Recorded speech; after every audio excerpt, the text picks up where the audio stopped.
ओम भगवते वासुदेवाय। ओम नमो भगवते वासुदेवाय।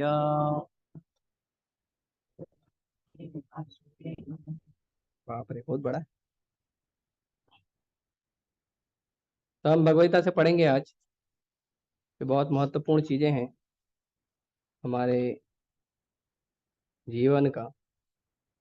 उसको थोड़ा सा हम पढ़ेंगे श्री भगवान की वाणी से। ठीक है, अभी तैयार हैं आप लोग?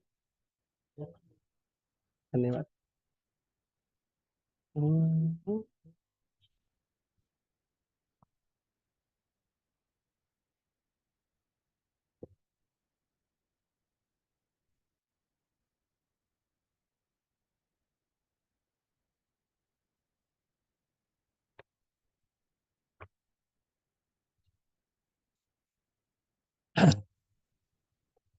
क्या टॉपिक है आज का?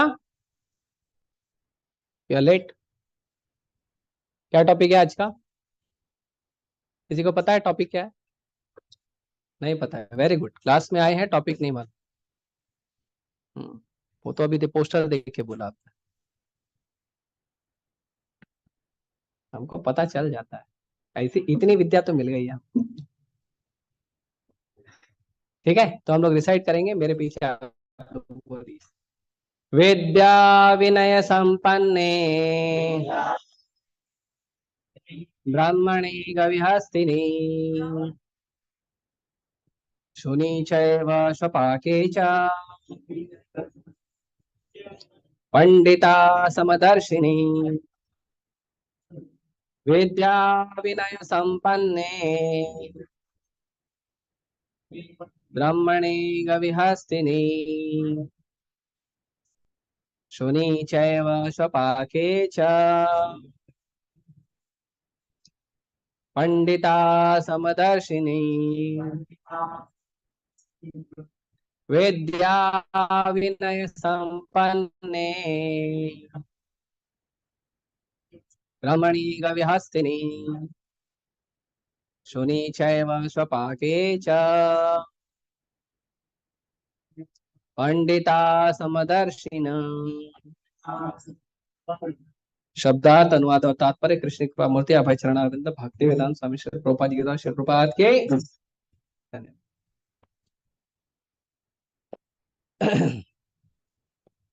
विद्या, बोलिए।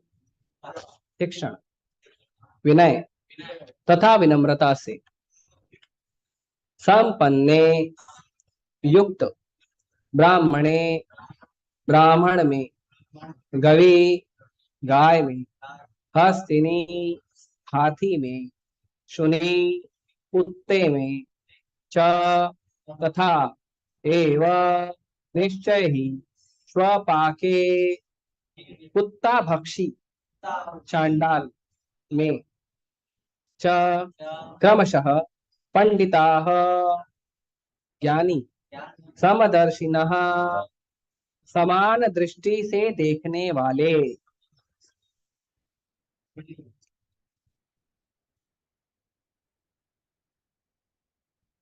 विनम्र साधु पुरुष अपने वास्तविक ज्ञान के कारण एक विद्वान तथा विनीत ब्राह्मण, गाय, हाथी, कुत्ता तथा चांडाल को समान दृष्टि समभाव से देखते हैं।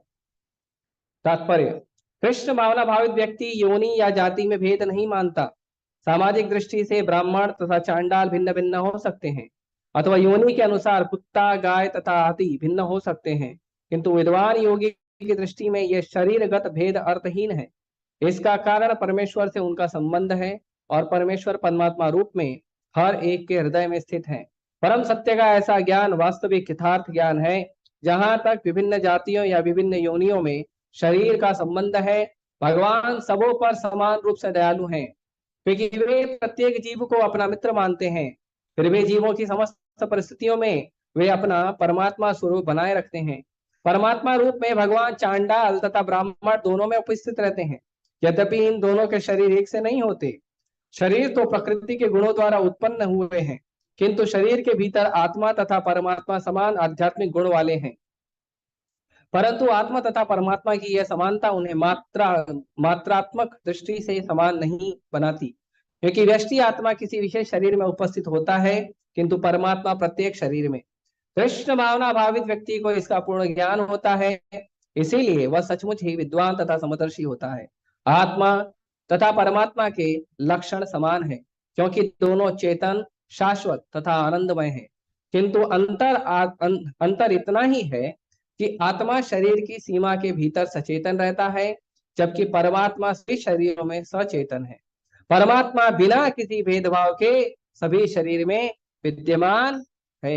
ओम ज्ञानतिमिरन्धस्य ज्ञानाञ्जनशलाकया चक्षुरुन्मिलितं येन तस्मै श्रीगुरवे नमः।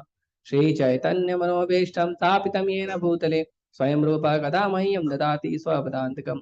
नमो विष्णुपादाय कृष्णपृष्ठाय भूतले श्रीमते भक्तिवेदांत स्वामी नितनामिने। नमस्ते सारस्वते देवे गौरवाणी विचारिणे निर्विशेष शून्यवादी पाश्चात्य देशतारिणे। नमो महावदन्याय कृष्ण प्रेम प्रदायते कृष्णाय कृष्ण चैतन्य नामने गौरतुषे नमः। हे कृष्ण करुणा सिंधु दीनबंधु जगतपते गोपेश गोपिका कांत राधा कांत नमस्ते। तप्त कांचन गौरांगी राधे वृंदावनेश्वरी वृषभानुसुते देवी प्रणमामि हरिप्रिये। वाञ्छाकल्पतरुभ्यश्च कृपा सिन्धुभ्यैव च पतितानां पावनेभ्यो वैष्णवेभ्यो नमो नमः। जय श्री कृष्ण चैतन्य प्रभु नित्यानंद श्री अद्वैत गदाधर श्रीवासादि गौर भक्तवृंद। हरे कृष्णा कृष्णा कृष्णा हरे हरे, हरे राम राम राम हरे हरे। तो सभी लोग अपना मोबाइल जो है उसको, हाँ, साइलेंट पे कर दीजिए, ठीक है। उसका कारण ये है कि मोबाइल और बच्चे, उनको खुद को नहीं पता होता कब बजना है ना। तो बच्चों का तो ठीक है, मनुष्य है, लेकिन मोबाइल तो यंत्र है, उसको तो आप कर सकते हैं, है ना। तो उसको आप साइलेंट कर दीजिए, शांत कर दीजिए, ठीक है। तो ये जो श्लोक है ये बहुत महत्वपूर्ण है, और ऐसी अवस्था पे पहुंचने के लिए ही मनुष्य जीवन प्राप्त हुआ है। मनुष्य जीवन पशु की तरह जीने के लिए प्राप्त नहीं हुआ है। कोई भी व्यक्ति को यदि मनुष्य का जीवन प्राप्त हुआ है तो उसका लक्ष्य यही होना चाहिए। इसके आगे भी लक्ष्य है, लेकिन कम से कम उसकी दृष्टि, उसका स्वभाव ऐसा हो जाना चाहिए। क्योंकि भीष्म पितामह जी बाणों के शैया पे जब लेटे थे तो उन्होंने युधिष्ठिर महाराज को बहुत महत्वपूर्ण ज्ञान दिए। उन ज्ञानों में भीष्म पितामह जी एक बहुत ही विलक्षण ज्ञान कहते हैं जो मनुष्य के बारे में।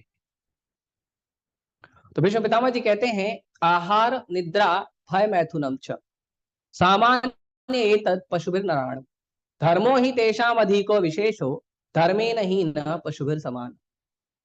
तो भीष्म पितामह जी कहते हैं, आहार निद्रा भय मैथुन। आहार मतलब, निद्रा मतलब, भय मतलब, मैथुन मतलब फैमिली लाइफ, ठीक है, फैमिली लाइफ। पर्पस वही है, आजकल लोग उसको भी बर्बाद कर दिए। तो ये जो चार चीज है वो कहते हैं सामान्यन एतत् पशुभिर नराणम। ये जो चार चीज है ये दो लोगों में समान है, पशु में और मनुष्य में समान है। और आप देखिए कि पूरे दुनिया में जितना भी साइंटिफिक एडवांसमेंट भी हुआ है वो सारे साइंटिफिक एडवांसमेंट भी इन चार कार्यों से ऊपर नहीं। अच्छा खाना है, अच्छा सोना है, अपनी सुरक्षा के लिए अच्छे अच्छे बड़े बड़े उपकरण बनाने हैं, सुविधा के लिए बनाने हैं, और जो फैमिली लाइफ है या जो मैथुन जीवन है उसके लिए बहुत एडवांस फैसिलिटीज बनाना है। केवल इन चार चीजों के लिए ही हम लोग क्या कर रहे हैं, हमारे जीवन को जी रहे हैं। और जो तथाकथित वैज्ञानिक हैं, नेता हैं, अभिनेता हैं, और जो साहित्यकार हैं, वो भी इन्हीं चार चीजों में पड़े हुए, इसके आगे का ज्ञान ही नहीं है उनको। लेकिन भीष्म पितामह जी कहते हैं कि यदि ऐसा परिस्थिति है किसी का, तो वो व्यक्ति क्या है, वो पशु के समान है। धर्मो हि तेषाम अधिको विशेषो धर्मेण हीना पशुभिर समान। जो धर्म है केवल उस धर्म के कारण ही वो क्या है, मनुष्य बनता है। और अगर उसने धर्म का पालन नहीं किया, अगर वो कहता है हम तो किसी धर्म को मानते नहीं, या तो हम तो सब धर्म को मानते हैं, है ना, भगवान भगवान क्या है, ठीक है, सब कर्मों का खेल है, तो वो व्यक्ति कैसा है पता है, वो है पशुभीर समान। थोड़ा कठोर है, लेकिन स्वीकार करिए ये सच है कि जो व्यक्ति इन चार बातों के ऊपर नहीं सोचता, वो व्यक्ति क्या है, पशु है, जानवर है। और आज के समाज में यदि आप इस दृष्टि से देखोगे, तो आपको 99.99% लोग पशु मिले। इससे आगे सोचते ही। तो कोई कहेगा धर्म क्या है, आप कह रहे हो धर्म का करना चाहिए, तो धर्म को 4 वर्ण और 4 आश्रम में विभाजित किया गया है। धर्म को, धर्म की सबसे आसान परिभाषा है कि भगवान के कानून का पालन करना। धर्म मतलब ड्यूटी, और ड्यूटी किसने बताया बताया है, ड्यूटी भगवान ने बताया है। जिस भगवान ने हमें बनाया है, उस भगवान ने हमारी ड्यूटी भी बताया है। जैसे कोई वैज्ञानिक कोई रोबोट बनाता है या कोई मशीन बनाता है, तो उसका जो उद्देश्य है वो भी बताता है कि ये मशीन किस लिए बनाई गई है ना। तो उसी प्रकार भगवान ने सृष्टि का जो ये सबसे सुंदर मशीन बनाया है, इसका भी उद्देश्य बताया है क्या है, और वो है भगवान के दिए गए नियमों का पालन करना, भगवान को जानना, भगवान से प्रेम करना। ये धर्म की सबसे आसान परिभाषा है। यदि कोई व्यक्ति हिंदू है, मुस्लिम है, क्रिश्चियन है, सिख है, ईसाई है, जेरू है, जो भी है, यदि वो व्यक्ति इन परिभाषा के अनुसार अपना धर्म का पालन नहीं करता है, तो वो व्यक्ति पशु है। वो धर्म का पालन करके भी पशु है। क्यों? क्योंकि धर्म इन 4 चीजों के ऊपर की बातें।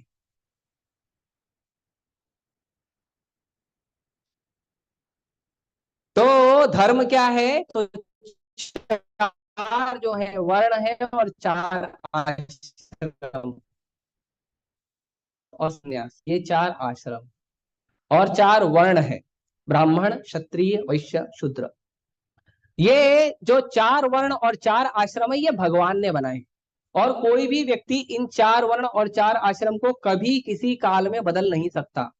जैसे आजकल हम सुनते हैं कि अंग्रेजों के जमाने में या अंग्रेजों के जमाने के बाद हम लोगों ने बहुत लड़ाई लड़ी और ये जाति व्यवस्था को खत्म कर दिया, है ना। बुद्धू लोग हैं, कुछ खत्म नहीं हुआ।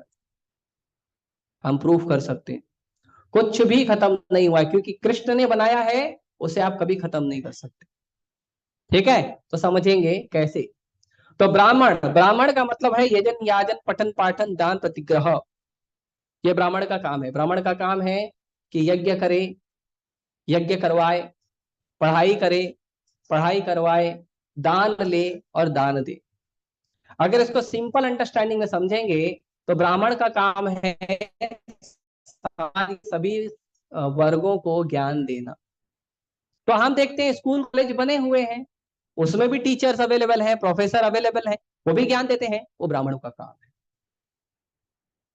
ब्राह्मणों का काम क्यों है? क्योंकि ज्ञान देने का अधिकार केवल उसी व्यक्ति को है जो व्यक्ति अपने अनर्थों को पकड़कर दबा कर रखा है।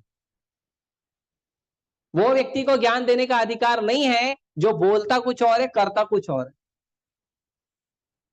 है। स्कूल कॉलेज में बच्चों को जाके बोलते हैं बेटा अच्छा जीवन जीना, प्रोफेसर लोग, और वही प्रोफेसर बाहर आके सिगरेट फूंकता है, वही प्रोफेसर पार्टी में जाके दारू पीता है। तो वो व्यक्ति को अधिकार नहीं है ज्ञान देने का समाज को। तो ब्राह्मण मतलब जो अपने इंद्रियों को नियंत्रित करता है और अपने इंद्रियों का दमन करके वो समाज को ज्ञान देता है। जैसे एक उदाहरण बताते हैं, प्रभुपाद जी बताते हैं उदाहरण को। एक बार एक माता जी अपने बच्चे को लेके गुरु नानक जी के पास गई, और गुरु नानक जी को उन्होंने कहा कि गुरु जी, ये जो मेरा बेटा है ना, ये चीनी बहुत खाता है, इससे इसके दांत खराब हो गए हैं। तो आप इस बच्चे को बोल दो कि चीनी कम खाए या नहीं खाए, तो गुरु नानक जी बोले ठीक है, एक हफ्ते बाद आ। अब इतनी सी बात बोलने के लिए तो हफ्ते भर का इंतजार का आवश्यकता नहीं है ना। माता जी ने बोला बच्चे को बोल देते, हो जाता काम। तो गुरु नानक जी बोले नहीं, एक हफ्ते बाद आ। तो फिर एक हफ्ते बाद आए वो। तो जब एक हफ्ते बाद गए तो फिर गुरु नानक जी कहा बेटा चीनी कम खाया करो, बहुत कम खाया करो, जितना स्वाद में आवश्यकता है। तो माता जी बोली एक हफ्ते पहले बताते तो हफ्ते भर जो खाया वो तो नहीं होता ना, वो तो आदत बचती ना। आप हफ्ते भर बाद बोल रहे हो आने के लिए। तो गुरु नानक जी कहते हैं कि हफ्ते भर पहले मैं भी चीनी बहुत खाता था, लेकिन अगर मैं इसको कह रहा हूं कि चीनी कम खाओ तो उसके लिए पहले मुझे रोकना पड़ेगा ना अपने इंद्रियों को, उसके बाद ही तो मैं बोल पाऊंगा। अगर मैं खुद खा रहा हूं और तुमको बोल रहा हूं चीनी मत खाओ, तो मैं तो झूठा हो गया ना, मैं तो गलत गुरु हो गया ना।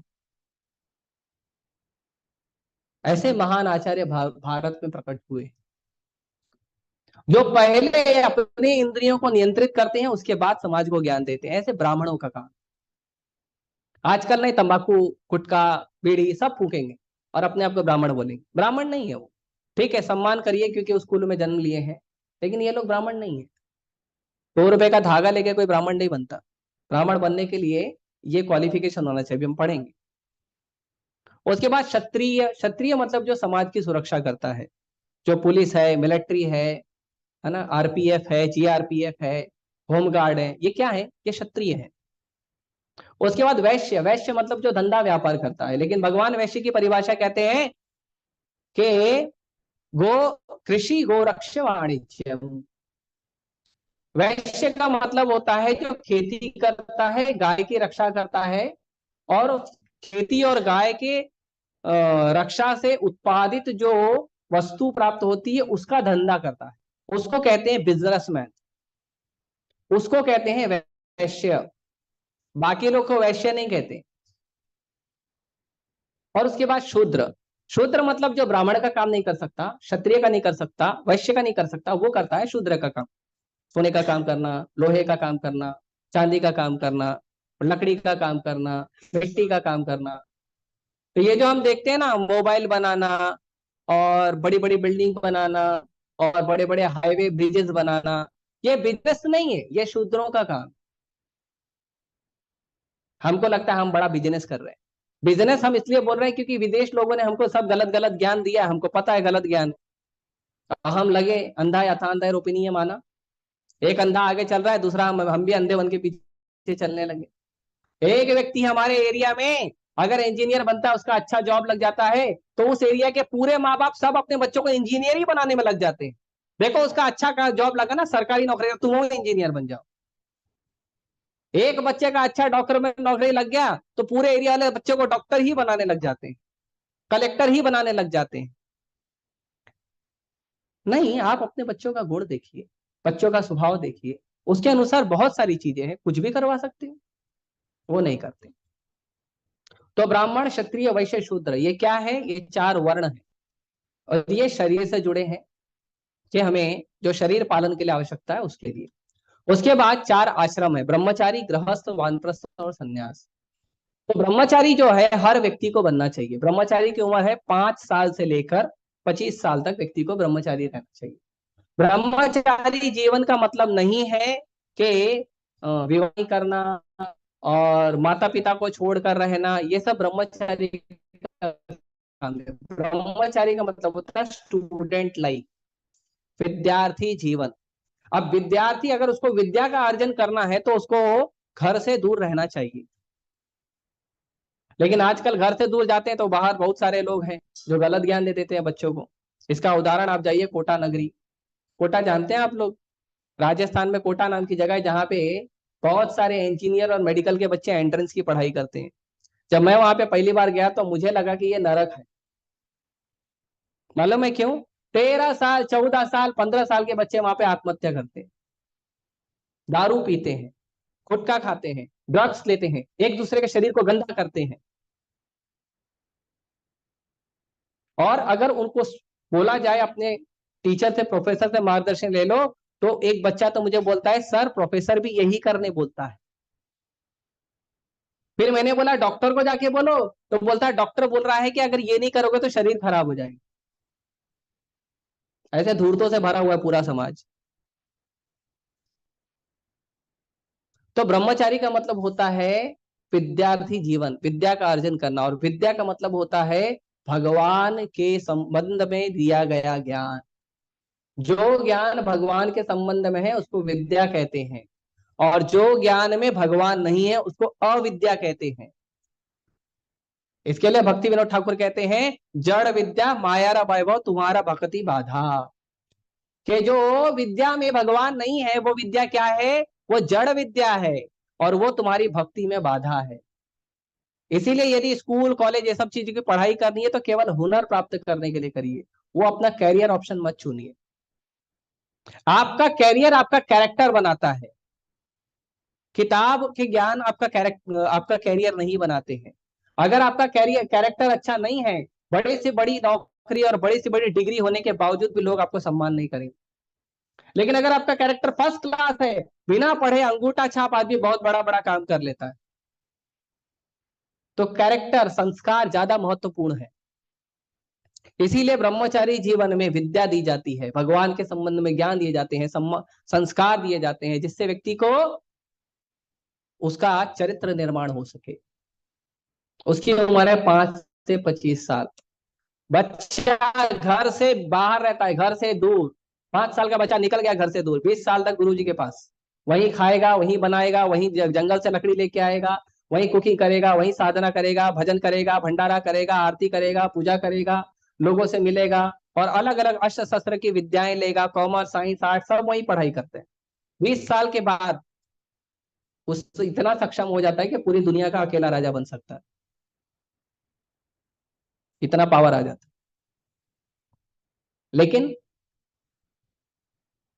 आज के समय तो 15-15 20-20 साल पढ़ाई करने के बाद वो खुद कंफ्यूज रहता है, जॉब कौन सा करूं, धंधा कौन सा करूं।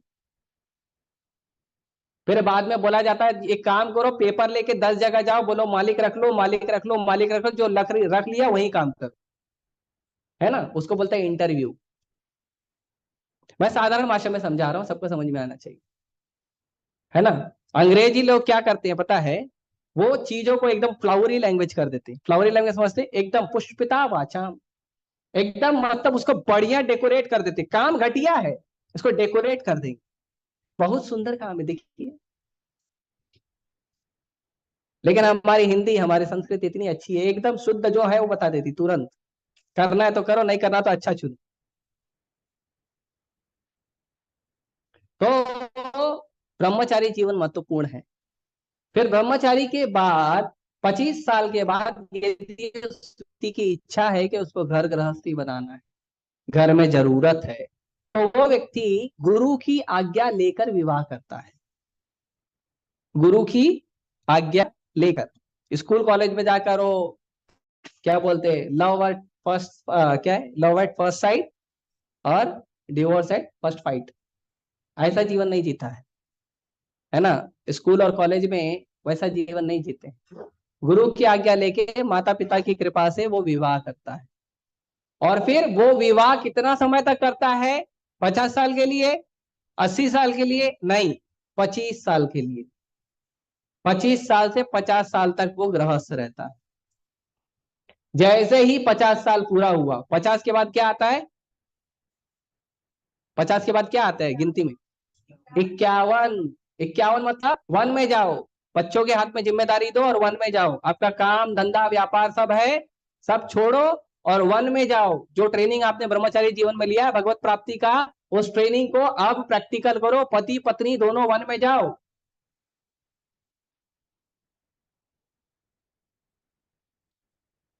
रिटायरमेंट लाइफ, अभी भी रिटायरमेंट लाइफ है, 50 साल 55 साल 60 साल की है।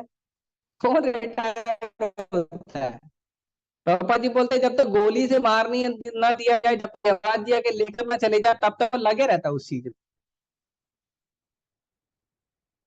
पता ये कैसा जी, हमारे जीवन में कोई मर्यादा ही नहीं है, ना उम्र की मर्यादा है, ना हमारे जीवन में पढ़ाई की मर्यादा है, ना पैसे की मर्यादा है, ना संबंध की मर्यादा है, ना शब्दों की मर्यादा है। कैसा जीवन है? तो फिर हम मनुष्य समाज में रहते क्या करते हैं? क्या सीख रहे हैं मनुष्य समाज?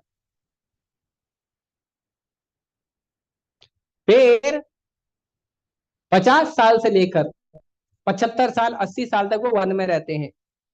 80 के बाद क्या आता है? हाँ, 81 82, मतलब अब सन्यासी लो, सन्यासी।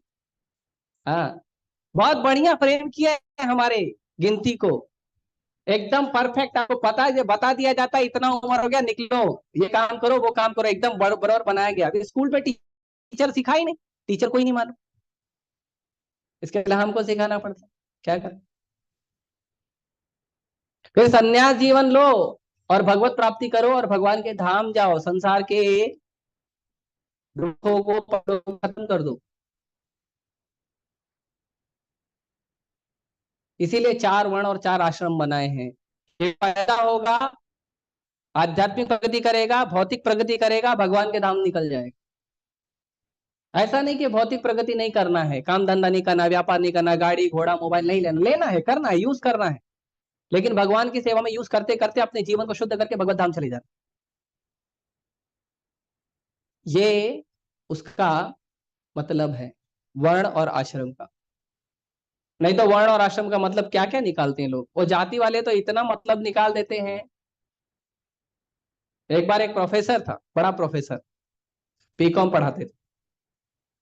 उन्होंने मुझे कहा, वो भी जाति व्यवस्था वाले थे, उन्होंने मुझे कहा कि गीता में लिखा है कि यदि अगर कोई शूद्र ने गीता के शब्दों का उच्चारण किया तो उसकी जीभ काट दी जाएगी और उसके कान में गरम गरम तेल डाल दिया जाएगा। गीता में लिखा है। तो मैंने कहा भैया मैं तो रोज पढ़ता हूँ, कहीं तो लिखा नहीं है, मैं आपको ले आके देता हूँ, अगर कहीं लिखा है बता दो, उस दिन से मैं गीता पढ़ना बंद कर दूँ। मैंने भी चैलेंज ले लिया। तो बोला नहीं, मैंने कहीं सुना है। इतना बड़ा प्रोफेसर है और सुनी सुनाई बात बोलता है, प्रत्यक्ष खुद कभी देखा ही नहीं है, और भगवत गीता जैसे पवित्र ग्रंथ के ऊपर लांछन लगा। यूनिवर्सिटी का प्रोफेसर। ऐसे बुद्धू लोगों से संसार भरा हुआ है, और हमको लगता है कि नहीं नहीं, मंदिर नहीं जाना चाहिए, मंदिर में लोग ठीक से ज्ञान नहीं देते हैं। बाहर के जो बुद्धू लोग हैं ना, हमको लगता है वो बहुत अच्छे, बहुत अच्छा ज्ञान। नारकीय जीवन बना के रखा है संसार। इसीलिए यहाँ पे अभी देखो, ब्राह्मण का भी गुण बता रहे हैं, पंडिता समदर्शिना में देखते हैं। तो कहते हैं विद्या विनय संपन्ने। एक जो व्यक्ति होता है जो विद्या प्राप्त करता है, उस व्यक्ति के अंदर एक और चीज होनी चाहिए, विनय होना चाहिए। विद्या विनयेन शोभते। जो ज्ञान है, ज्ञान किसको शोभा देता है? जो नम्र है, जो विनम्र है, उसको ज्ञान शोभा देता है।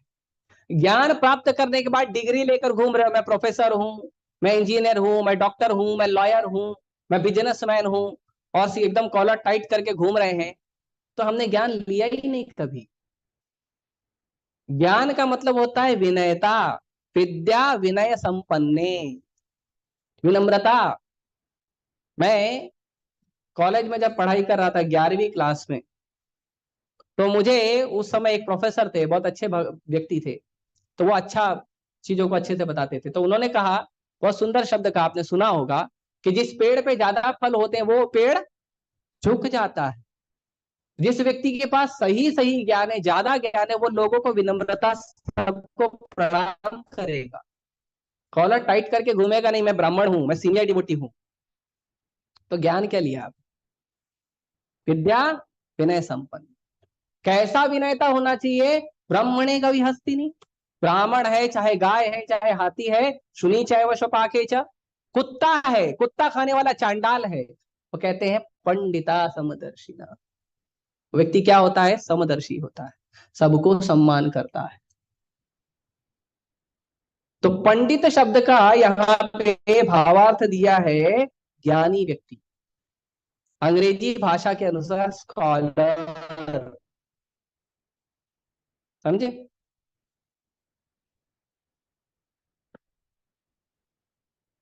तो आप जो भक्ति कर रहे हो, कभी कोई आपको बोल देना बड़ा पंडित बन के घूम रहा है, बड़ा पंडिताइन बन के घूम रहा है, तो पता है क्या बोलना चाहिए? Thank you. क्या बोलना चाहिए? हाँ, स्कॉलर बोल रहा है ना भाई आपको, आपको स्कॉलर बोल रहा है वो। अभी आपको कोई कॉलेज में स्कूल में बोला इसको आप तो स्कॉलर हो, तो क्या बोलते हैं? थैंक यू बोलते हैं ना। तो अगर आपको कोई बोले पंडित बन के, पंडिताइन बन के घूम रहे हो, साधु बन के घूम रहे हो, भक्त बने, बोले कि क्या? धन्यवाद। अरे भाई हमको स्कॉलर दे रहे, इतना बड़ा पदवी दे रहे। तो जो व्यक्ति है, जो सच में ज्ञानी व्यक्ति होता है, वो हर जीव में भगवान के अंश को देखता है। हर जीव भगवान का अंश है। ममे वांछो जीवलोके जीवभूत सनातन, भगवान बोलते हैं भगवद गीता कि पूरी सृष्टि में जितने भी जीव हैं, हिंदू, मुस्लिम, क्रिश्चियन, सिख, ईसाई, हाथी, घोड़ा, बिल्ली, मछली, मच्छर, छिपकली, जितने जीव हैं पूरे संसार में, कीट मकोड़े, अमीबा, सब जितने जीव हैं वो क्या हैं? भगवान बोलते हैं मम एव अंशो। मम एव अंशो का बहुत महत्व है इसमें। मम मतलब मेरे, एव मतलब केवल मेरे, ओनली, केवल कृष्ण के अंश हैं। जो कोई बोलता है नहीं हम मुस्लिम हैं, हम क्रिश्चियन हैं, हम ये हैं, हम वो हैं, हम नास्तिक हैं, हम नहीं मानते भगवान, तुम ना मानो लेकिन हो तुम कृष्ण के ही अंश। तुम्हारे मानने ना मानने से फर्क नहीं पड़ेगा। कल एक मैं माता जी से बात कर रहा था, कल ना, आज सुबह, तो आज सुबह एक माता जी से बात कर रहा था। माता जी बोलती है मेरा मानना ऐसा है। तो मैं उनको बोला तुरंत एग्जाम्पल, भक्तों का तो क्या है, तुरंत एग्जाम्पल देते हैं हम लोग। तो मैं उनको बोला ये जो नारियल का पेड़ है, तुम बोलोगे ये टमाटर का पेड़ है, तो मैं मान लूंगा। तुम बोलोगे मेरा मानना ये टमाटर है, मैं मान लूंगा। हाँ, ये इसको कहते हैं ग्लास। आप बोलोगे नहीं मेरा मानना है ये डस्टर है, मैं मान लूंगा। नहीं, सत्य सत्य होता है। तो संसार के सारे जीव कृष्ण के अंश हैं। भगवान भगवत गीता में सीना ठोक के बोलते हैं मम एव अंशो, केवल मेरे अंश हो और किसी के अंश नहीं हो आप।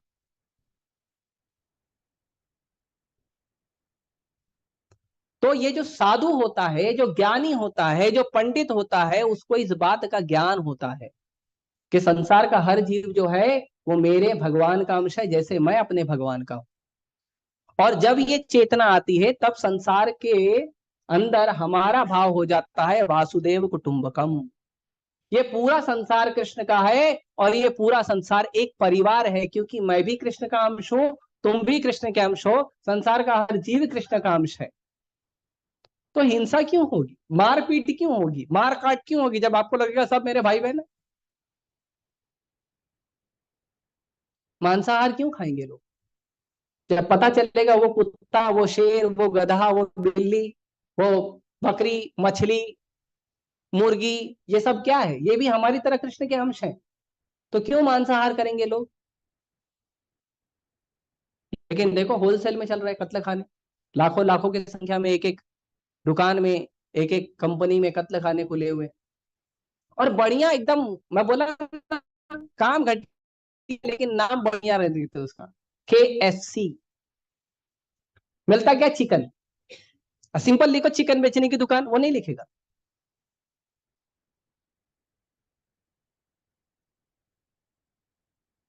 तो ये परिस्थिति है आज के समाज की, कि जो पंडित है, जो ज्ञानी है, जो साधु है, उसको तो हम निकाल दिए हमारे समाज से।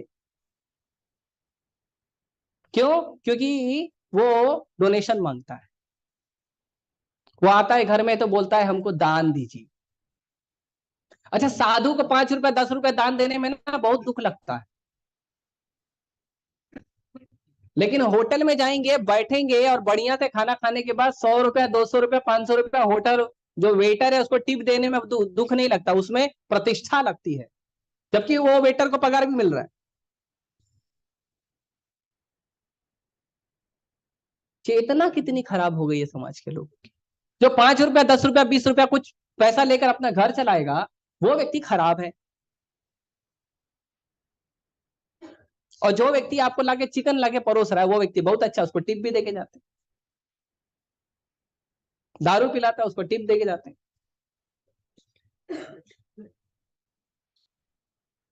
तो ये जो भेदभाव का दृष्टि है, ये साधु का नहीं होता है, ये पंडित का नहीं होता, ये ज्ञानी का नहीं होता, ये लर्नेड पर्सन का नहीं होता है। जो व्यक्ति सही में लर्नेड है, जो व्यक्ति सही में ज्ञानी है, वो व्यक्ति ये भेदभाव नहीं करता है, हर जीव में भगवान को देखता है। भगवान कहते हैं भगवद गीता में, ईश्वर सर्वभूतानां हृदयेषु अर्जुन तिष्ठति, कि अर्जुन मैं भगवान सबके हृदय में रहता हूं। किसके हृदय में रहते हैं भगवान पता है? सबके।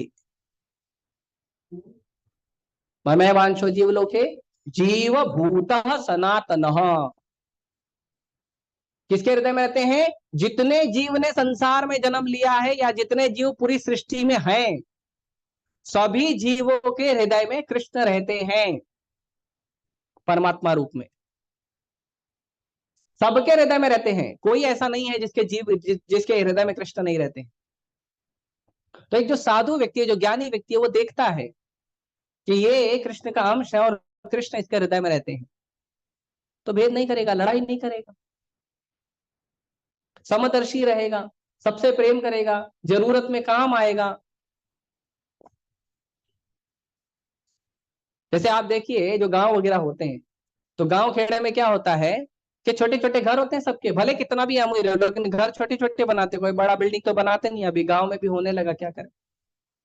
तो क्या करते हैं कि किसी एक के घर में कुछ हो गया ना, तो तुरंत 10 घर को पता चल जाता है कि देखो, अरे इसके घर में ये हो गया, चलो थोड़ा सहायता करो, हेल्प करो, मदद करो।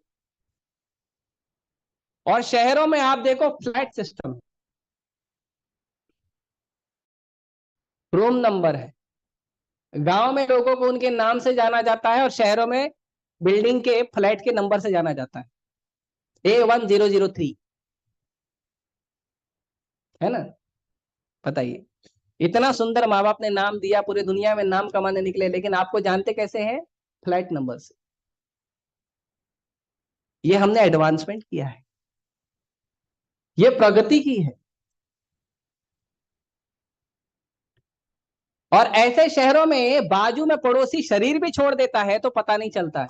पता कब चलता है? जब तेरही के लिए बुलाते हैं, आइए घर पे भंडारा खाने, तब पता चलता है, अच्छा मर गए थे क्या। ऐसी परिस्थिति है। क्यों? क्योंकि हमने अपने जीवन को, अपने स्वभाव को, अपने प्रेम को संकुचित कर दिया है। कहाँ लोग पूरे गांव को एक परिवार मानकर जीते थे, कहाँ एक परिवार में भी 5 लोग 5 घर के कोने में मोबाइल लेकर बैठे रहते।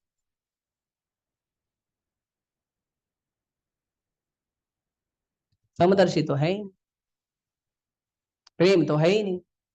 कहां से होगा प्रेम? पहला तो कृष्ण को मानते नहीं है, अब कृष्ण को ही नहीं मानते तो हम कृष्ण के अंश है वो कहाँ मानेंगे, और कृष्ण हृदय में है वो कहाँ मानेंगे। तो लगता है अपना लक है और अपना मेहनत है, अपना कर्म है, लगे रहो गधे की तरह मेहनत करते रहो। कभी कभी कुछ लोग बोलते संसार कर्म प्रधान है प्रभु। अरे कर्म प्रधान होता तो गधा जंगल का राजा होता ना, शेर थोड़ी होता। हाँ, कर्म का अगर नियम लगाओगे तो 16 घंटा काम करता है गधा, और शेर 16 घंटा सोता है।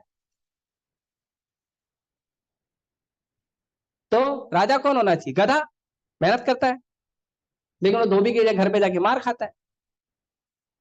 शेर को कोई रखता है पालने के लिए घर में? घर ही खत्म हो जाएगा। तो जब तक भगवत चेतना नहीं आएगी, भगवान का ज्ञान नहीं आएगा, ये धर्म का विचार नहीं आएगा। धर्म में दो चीजें होती है, एक ये शरीर का धर्म और दूसरा आत्मा का धर्म। शरीर का धर्म है ब्राह्मण क्षत्रिय वैश्य शूद्र, और आत्मा का धर्म है ब्रह्मचारी गृहस्थ वानप्रस्थ संन्यास। भगवान का ज्ञान लो, भगवान की भक्ति करो। आज के समय पे चेतना लोगों की इतनी संकुचित हो गई है कि लोग केवल शरीर का ही ध्यान दे रहे हैं, आत्मा का कोई ध्यान ही नहीं देता है। आत्मा मरी पड़ी है अंदर, आत्मा दुखी है अंदर। कमा रहे हैं करोड़ों अरबों, नींद लेने के लिए गोली लेनी पड़ती है। बड़ी बड़ी गाड़ियां हैं, मर्सिडीज वॉक्सवैगन, बड़ी बड़ी गाड़ियां हैं, लेकिन ट्रैफिक में 4 घंटा पी पी पी पी करते रहते हैं। ये परिस्थिति है आज की। जो गरीब है वो 4 घंटा ट्रेन में चलता है, और जो अमीर है वो 4 घंटा ट्रैफिक में रहता है। फर्क तो कुछ किया ही नहीं। गरीब से अमीर बन के किया क्या हम? समय तो बर्बादी कर रहे हैं ना। अच्छा, उनको बोलो वो 4 घंटा कीर्तन लगा के या भगवान का लेक्चर लगा के सुना, वो नहीं सुनेगा। कैंडी क्रश खेलेगा,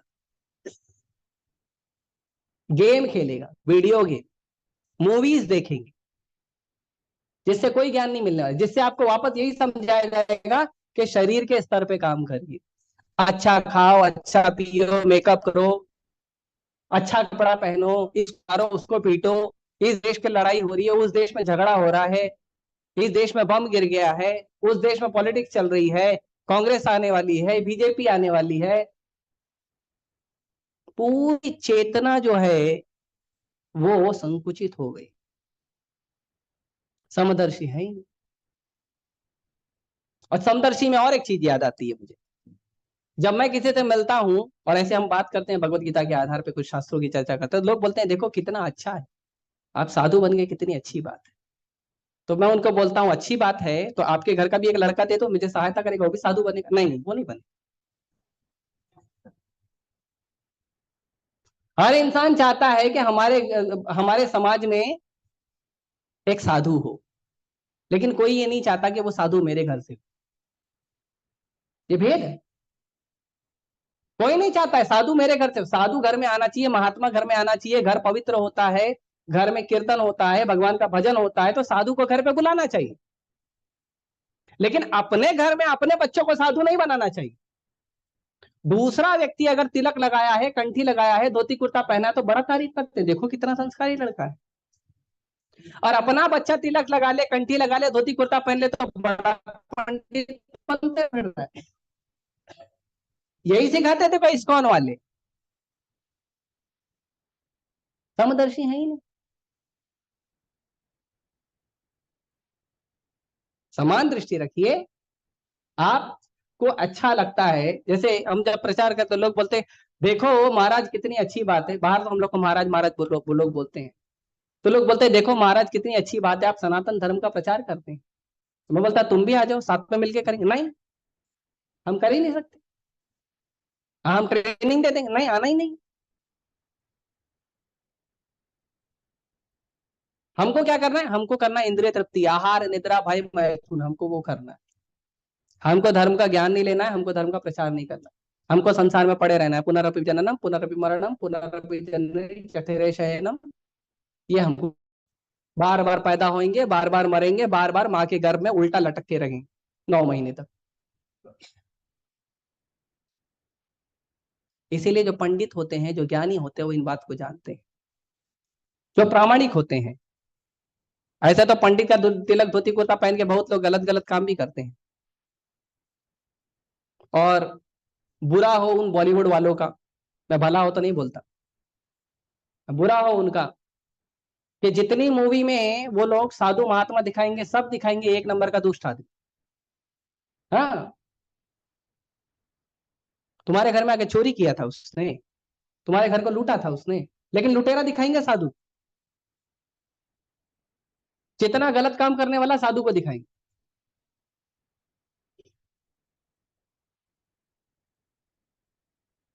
जबकि साधु का काम क्या है? भगवान का ज्ञान देना, लोगों को भगवान से जोड़ना। इसीलिए हमारे मन में भी छवि बन गई है। आप देखिए जितनी भी मूवी में खूंखार गुंडे होंगे ना, तिलक लगा के रखेंगे, तिलक लगाने वाला गुंडा होता है।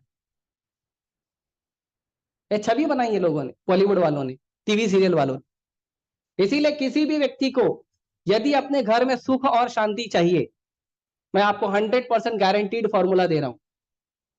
अगर किसी व्यक्ति को अपने घर में सुख शांति चाहिए, तो मूवीज और सीरियल देखना बंद कर दीजिए।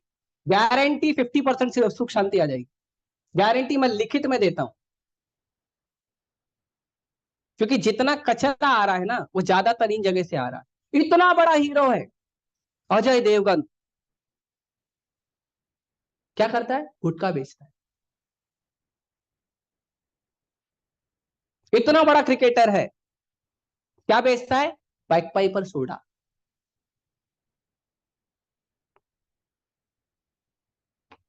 साबुन की टिकिया, टूथब्रश, टूथपेस्ट, और इनको हम अपने जीवन का आदर्श बना के रखें। कोको कोला, पेप्सी, और हम अपने जीवन का आदर्श बना के बनना है तो ऐसा बनना है। और भारत के विभिन्न क्षेत्रों से ना जाने कितने सारे लोग आगे स्ट्रगल कर रहे हैं मुंबई में कि हमको इनके जैसा बनना है। जाओ उनका जीवन देखो, उनको जाके जीवन, आप केवल इतना पूछो, उनका जीवन बहुत अच्छा है ना, आप केवल उनको जाकर पूछो आपके चेहरे पे स्माइल कब आती है, ये एक प्रश्न पूछो।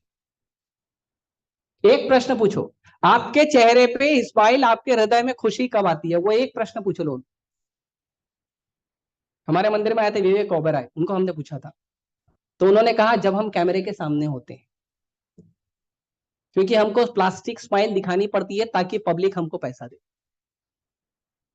मतलब वो भी अंदर से नहीं हंसते हैं, अंदर से खुश नहीं होते हैं, वो हंसते भी हैं तो पैसा कमाने के लिए।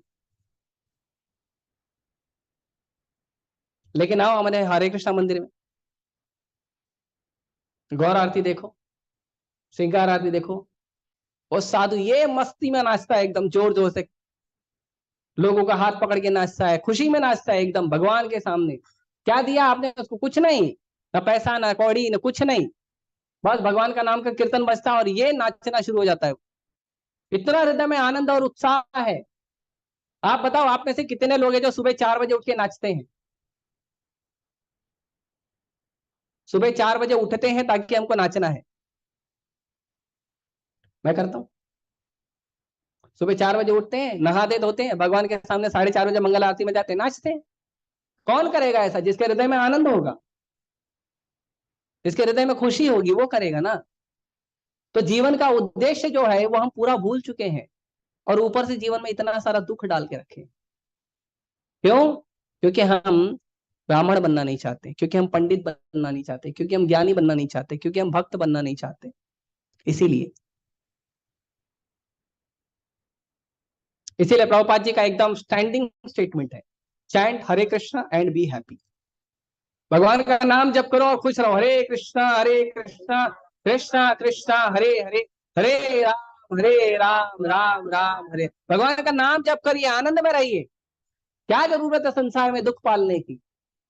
प्रहलाद महाराज कहते हैं कि किसी भी जीव को खुश होने के लिए, सुखी होने के लिए 1 रुपए की भी आवश्यकता नहीं, तो इतना मेहनत क्यों कर रहा है? 10 घंटा, 12 घंटा, 14 घंटा, 16 घंटा क्यों कर रहा है मेहनत? तो प्रहलाद महाराज बोलते हैं दुख कमाने के लिए। उसको लगता है इससे सुख मिलेगा, लेकिन उस सुख को प्राप्त करने के चक्कर में उसको इतना सारा दुख मिल जाता है, वो उसको आभास ही नहीं होता।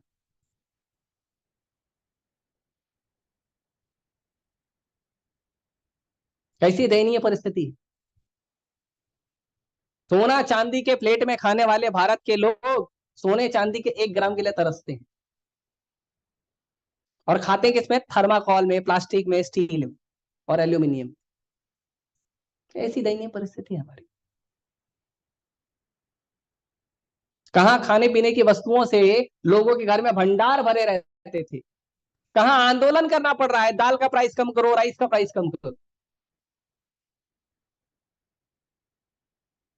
दाल मिलेगी आपको 100 रुपए किलो, और मोबाइल का डेटा मिलेगा 300 रुपए में 1 महीना, 1.5 GB एवरीडे। तो अंदर खसा का माता जी कहाँ से बैठे? ये हमने प्रगति की। और क्योंकि 1.5 GB एवरीडे मिलता है तो उनको लगता है जो मिला खत्म करना है।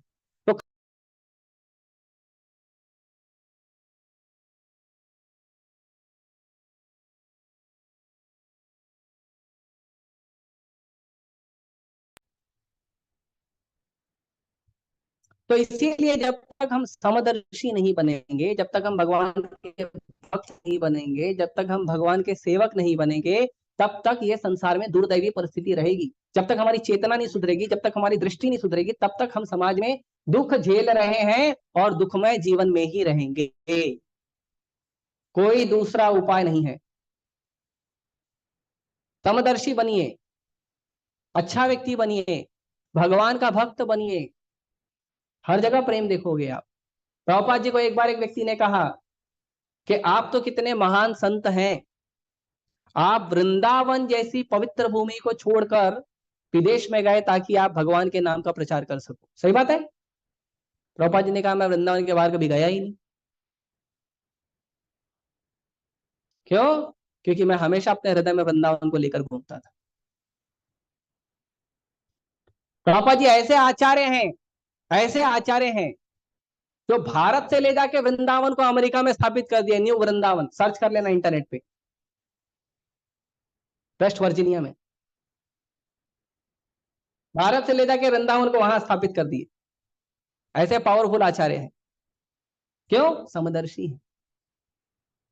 प्रभुपाद जी ने जिन लोगों से मूवमेंट शुरू किया वो लोग दारू लेते थे, ड्रग्स लेते थे, सरकार की उल्लंघना करते थे, घर द्वार को छोड़ दिए थे, रात भर सड़कों पे म्यूजिक चलाते थे, नशे में धुत रहते थे। ऐसे व्यक्ति के अंदर भी प्रभुपाद जी ने भगवान के भक्तों को देखा। ऐसे लोगों को भी प्रभुपाद जी ने मौका दिया कि वो भक्ति करें और आगे चले। क्योंकि समदर्शी साधु हैं, समदर्शी हैं, पंडित हैं, इसीलिए हर जीव में भगवान को देख रहे हैं, इसीलिए हर जीव को सम्मान कर रहे हैं, इसीलिए। नहीं तो प्रभुपाद जी बताते हैं हमने बनाया यूनाइटेड नेशन, है ना, संयुक्त राष्ट्र। एक मीटिंग होती है उनकी, है ना, 2-3 साल 4 साल में एक मीटिंग होती है उनकी संयुक्त राष्ट्र में, बहुत सारे देश के लोग आते हैं। प्रभुपाद जी बोलते हैं इन्होंने बनाया United Nation but the flags are increasing. लेकिन उसी संयुक्त राष्ट्र में आप देखोगे झंडे बढ़ते जा रहे, झंडे बढ़ते जा रहे। मतलब तुमने संसार को जोड़ने का काम किया, वही लोग, वही संसार टूट रहा है। भारत के भी हो गए 1947 से, पहला 1947 में, दूसरा 1971 में। पाकिस्तान और बांग्लादेश, क्या संयुक्त राष्ट्र का काम है बताओ? नेपाल अलग गया, भूटान अलग गया, अरुणाचल प्रदेश अलग गया, पूरा भारत तो तोड़ दिया और बोलते यूनाइटेड नेशन। उसी यूनाइटेड नेशन में डिस्कस होता है कि किस देश पे आक्रमण करना है। क्यों? पंडित नहीं है, समदर्शी नहीं है, मॉडर्न है। तो ज्ञानी बनने का मतलब होता है हमारे हृदय से अनर्थ कम हो, काम क्रोध लोभ मोह मद मत्सर कम हो। तो फिर ज्यादा फर्क नहीं पड़ता आप अमीर हो या गरीब हो, आप सुंदर हो या बदसूरत हो, हृदय में प्रेम लेकर घूमोगे और हर व्यक्ति आपको पसंद करेगा, हर व्यक्ति आपको प्रेम करेगा। तो जब तक हम समदर्शी नहीं बनेंगे तब तक परिस्थिति नहीं आएगी। समदर्शी बनना बहुत जरूरी है। और हर जगह समान चेतना रखना जरूरी है। ये नहीं कि आप मंदिर में आए हैं तो बड़ा अच्छा लग रहा है, लाइए प्रभु जी कुछ सेवा हमको देना तो दे दीजिए, हम कुछ सेवा करेंगे। क्या करोगे? लाओ प्रभु जी झाड़ू मार देंगे। अच्छा घर में मारते हो? घर में मारते हो? कई बार लोग आते हैं हमको पूछते हैं प्रभु जी कुकिंग में कुछ हेल्प लगेगा तो बताना, हम कुकिंग सीखेंगे, हेल्प करेंगे। अच्छा, कभी अपनी माँ और बहन से पूछा है कुकिंग में कुछ हेल्प लगेगी तो बताना? पूछा है? कभी बोला है कि मैं झाड़ू लगा देता हूँ, मैं पोछा लगा देता हूँ? समान भाव है ही नहीं।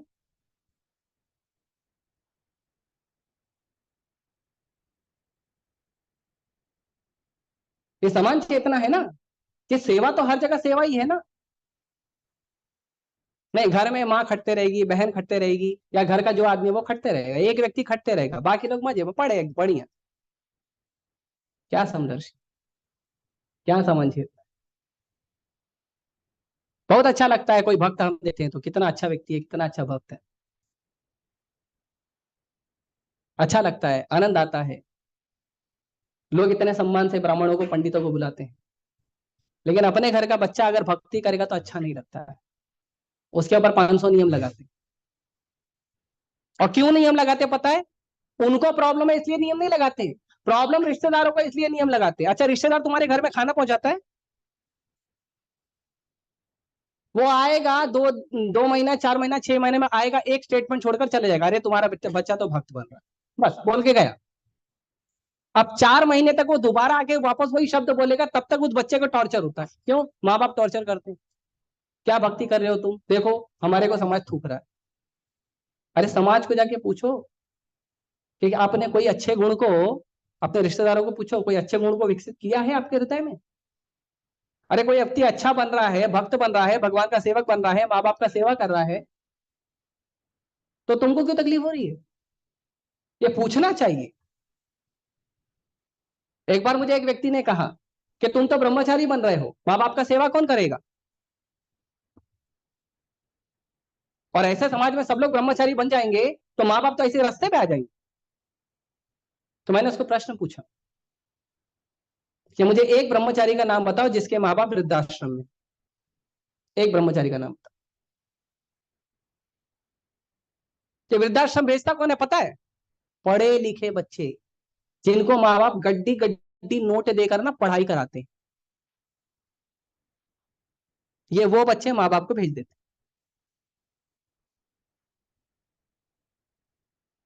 क्यों भेज देते हैं? पत्नी को अच्छा नहीं लगता। अच्छा, पत्नी भी समदर्शी नहीं है, वो अपनी माँ को माँ बोलेगी, सासू माँ को माँ नहीं बोलेगी, और सासू माँ अपनी बेटी को बेटी बोलेगी, बहू को बेटी नहीं बोलेगी।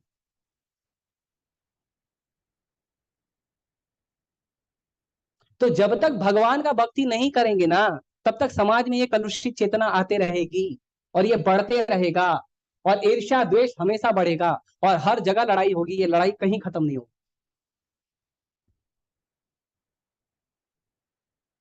एक पुस्तक है हमारे मंत्री में आत्म साक्षात्कार, उसमें प्रभुपाद जी लेफ्टिनेंट मोजी, अमेरिका में एक लेफ्टिनेंट मोजी करके कर्नल थे, रिटायर्ड कर्नल आर्मी के। तो प्रभुपाद जी ने उनको पूछा, आप तो आर्मी के आदमी हो, आप तो सिपाही रह चुके हो, तो आपको तो पता होगा ना लोग समाज में क्राइम क्यों करते हैं, अपराध क्यों करते हैं? तो उसने कई सारे कारण बताए, किसी की मजबूरी होती है, किसी की संगत खराब होती है, कोई बचपन में गलत काम सीख लेता है, किसी को ज्यादा समाज ने प्रताड़ित किया होगा, ऐसे बहुत सारे रीजन दिया। प्रभुपाद जी बोले इनमें से एक भी रीजन ऐसा सही नहीं। तो बोला आप बताइए। तो प्रभुपाद जी ने कहा केवल एक ही कारण है, व्यक्ति का हृदय गंदा है।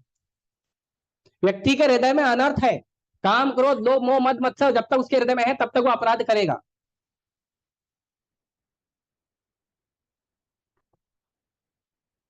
अमीर होने से, गरीब होने से, पढ़ा लिखा होने से, अनपढ़ होने से, मजबूरी होने से कोई व्यक्ति अपराधी नहीं बनता। अपराधी बनता है क्योंकि इसके हृदय में दोष है। इसके लिए श्रीमद भागवतम कहता है यस्यास्ति भक्ति भगवती अकिंचन सर्वैर गुणे तत्र समासते सुरा हराव भक्त कुतो महत गुणा मनोरथेन असत भाव तो भाई। कि जो भगवान कृष्ण की भक्ति करता है उसके जीवन में, उसके शरीर में देवताओं के भी गुण आ जाते हैं। देवताओं के, मनुष्यों का अच्छा गुण तो छोड़ दो, देवताओं के भी अच्छे गुण उसके अंदर आते हैं जो भगवान कृष्ण का भक्ति करता है। लेकिन जो भगवान कृष्ण का भक्ति नहीं करता है वो व्यक्ति कितना भी पढ़ा लिखा हो, कितना भी अमीर हो, कितना भी समाज का अच्छा आदमी हो, उसके अंदर एक भी लायक का गुण नहीं। नहीं तो इतनी सारी पढ़ाई लिखाई हो रही है, इतने सारे स्कूल और कॉलेजेस खुल रहे हैं, लेकिन अपराध कम नहीं हो रहा है। अपराध बढ़ते जा रहा है, नए नए टेक्नोलॉजी के हथियार बनाए जा रहे हैं, लड़ाइयां बढ़ रही हैं। और टीवी सीरियल भी ऐसे ही आते हैं लड़ाई वाले। पूरा घर में जो ट्रेनिंग होता है ना, घर में जो लड़ाई झगड़ा हो रहा है उसका पूरा ट्रेनिंग टीवी सीरियल वाले देते हैं, फुल ट्रेनिंग। और लोगों को मूवी भी कितनी अच्छी लगती है, पता है कौन सी मूवी लोग देखते हैं? जानवर, एनिमल, एक आई थी ना, एनिमल देखना लोगों को अच्छा। चेतना वही है। भक्ति का मूवी नहीं देखेंगे, सेवा का मूवी नहीं देखेंगे भगवान। कोई मूवी आ जाए भगवान माँ बाप की सेवा का या बच्चों को अच्छे जीवन देने का, वो मूवी नहीं चलेगी। मूवी कौन सी चलेगी? एनिमल, ऐसी मूवी चल। और भी कई सारे नाम है।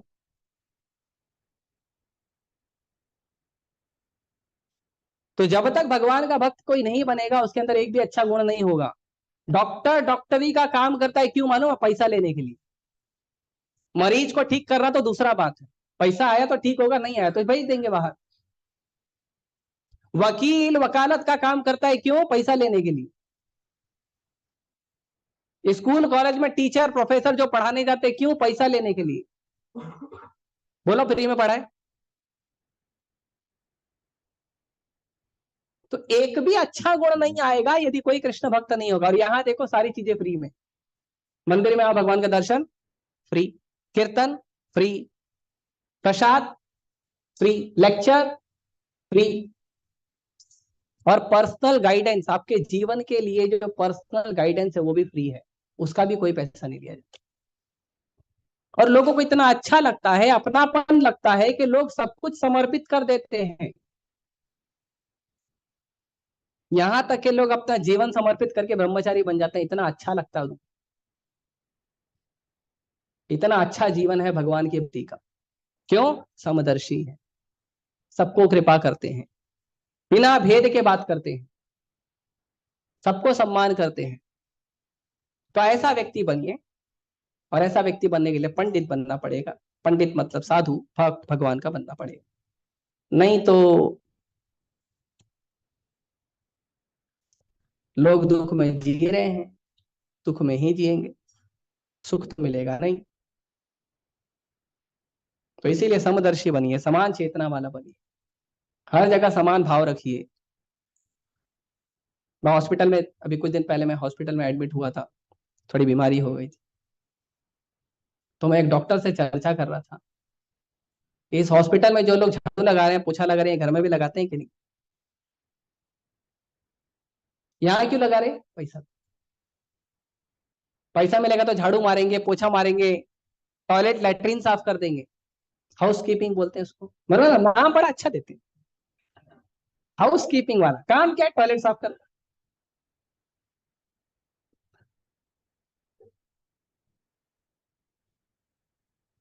बाहर किसी व्यक्ति को अगर कोई जरूरत हो, पूछते हैं,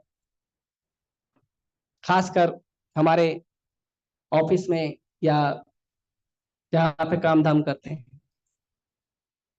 लेकिन घर में अपने भाई को, बहन को, माता को, पिता को, बच्चों को कोई जरूरत है, वो पूछेंगे नहीं। तो ये सारा जो भेद का भाव है, ये भेदभाव धर्म नहीं सिखाता, ये भेदभाव सिखाता है जो अधर्मी लोग हैं। और क्योंकि वो भेदभाव सिखाते हैं और वो भेदभाव में रहते हैं, इनके इसलिए उनकी चेतना भेदभाव की रहती है, इसलिए उनको लगता है कि धर्म करने वाले भेदभाव सिखाते हैं। धर्म के लोग भेदभाव नहीं सिखाते, स्त्री पुरुष में कोई भेद नहीं है, ब्राह्मण शूद्र में कोई भेद नहीं है, कोई भेद नहीं है। भगवान भगवत में कहते हैं, मामी पात विपाशित ये पीछो पापयो न स्त्रियो शूद्रा तथा वैश्या तदि ते भी यान्ति परम गति। जो व्यक्ति मेरा भक्ति करता है, मेरी भक्ति करके जीवन में आगे बढ़ता है, वो व्यक्ति चाहे स्त्री हो, चाहे शूद्र हो, चाहे वैश्य हो, वो परम गति को प्राप्त करेगा, मुझे प्राप्त करेगा, गारंटी भगवान देते हैं भगवत में। भगवत गीता कह रही है कि भगवान आपको अपने से दूर नहीं करते हैं। और ये जाति के ऊपर जो लड़ाई करते हैं, वो बोलते हैं कि शूद्रों को भगवान से दूर किया गया।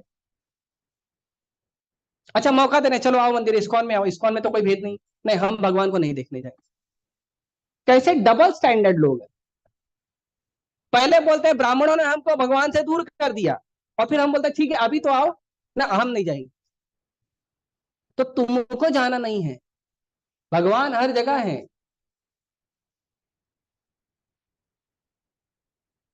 एक आपने कहावत सुनी होगी, मन चंगा तो,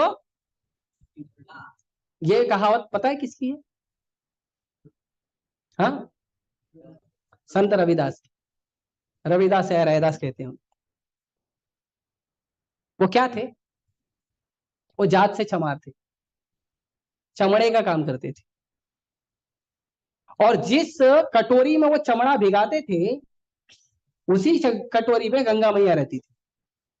पता है क्यों? क्योंकि वो सुई के हर धागे में राम राम बोलते थे, वो कील के हर ठोकने में राम राम बोलते थे। तो उनको तो चमार होने के बावजूद भगवत प्राप्ति हो गई। तो भगवान कभी किसी को दूर नहीं करते हैं, साधु कभी किसी को दूर नहीं करते हैं। ये जो भेद बुद्धि वाले हैं ना, ये दूर करते हैं। इसीलिए अगर हमारे जीवन को अच्छा बनाना है, तो सबसे पहले हमें साधु का संग करना सीखना चाहिए, भक्तों का संग करना सीखना चाहिए, हमारे मन से भेद बुद्धि पहले निकल जाए, सबसे पहले वो जरूरी है। इसीलिए ज्यादा से ज्यादा प्रयास करना चाहिए कि हमको मंदिर आना चाहिए, भगवान का कीर्तन सुनना चाहिए, भगवान का सुंदर मंगल श्री श्री राधा रास बिहारी भुवन सुंदर भगवान का दर्शन करना चाहिए, भगवान का चरणामृत देना चाहिए, भगवान को काम करना चाहिए, भक्तों के साथ बैठ के भगवान की कथा सुनना चाहिए।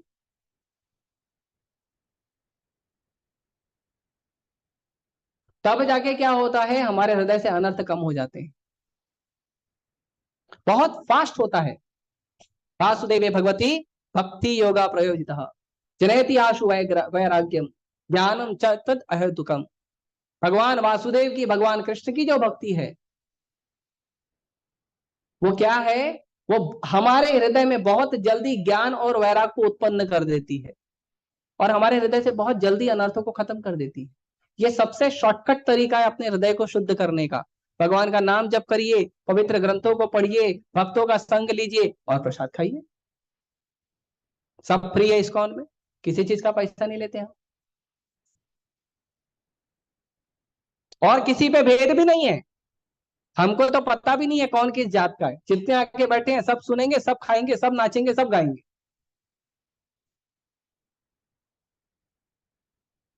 तो ये जो समदर्शी भाव है, ये जो समान दृष्टि वाला भाव है, ये समान दृष्टि वाला भाव, समदर्शी भाव केवल और केवल तब आएगा जब हम भगवान की भक्ति करें, भगवान कृष्ण की भक्ति करें, नहीं तो नहीं है। तो इसीलिए आप सभी का स्वागत है इस्कॉन मंदिर में। आप लोग आइए, आप लोग अपना संग मुझे दीजिए और मंदिर में बाकी भक्तों का भी संग लीजिए, ताकि आप लोग के संग से मैं भी शुद्ध हो सकूं। अच्छा भक्ति करिए, भगवान का भक्त बनिए, समदर्शी भाव रखिए और भगवान के धाम जाइए। क्यों, क्या जरूरत है समदर्शी भाव रखने की? क्योंकि भगवान भगवत गीता में कहते हैं समोहम सर्वभूतेषु, मैं सबको एक समान मानता हूं, न मैं द्वेषस्ति न प्रिय, ना मैं किसी से द्वेष करता हूं, ना किसी को स्पेशल प्यार करता हूं। हम लोग तो करते हैं ना, प्रभुपाद जी बोलते हैं सड़क पे अनेकों स्त्रियां जा रही हैं, लेकिन हम एक स्त्री को देख के प्रसन्न होते, क्यों? मेरी बीवी, मेरी गर्लफ्रेंड है, मेरी माँ है, मेरी बहन है। क्यों? समदर्शी बनो, सभी लोगों से प्रेम करो, सबको सम्मान दो। लेकिन हम अपना और पराया जोड़ देते, क्योंकि समदर्शी नहीं। और प्रभुपाद जी देखो, प्रभुपाद जी के पास जो आया सब उनके बच्चे बन गए, और प्रभुपाद जी ने सबको कृपा की समान रूप से, किसी के अंदर भेद नहीं किया। यहां तक कि प्रभुपाद जी को भारत के साधु लोग उलाहना देते थे कि कैसा सन्यासी है, विदेश में जाके मलेच्छों को, यमनों को जाके भगवान का भक्ति दिया है। ये प्रभुपाद जी के ऊपर आरोप लगाते थे। लेकिन वही मलेच्छों और यवनों ने प्रभुपाद जी के चरण का अनुगमन करते हुए पूरे संसार को कृष्णमय कर दिया है, पूरे संसार को कृष्णमय कर दिया।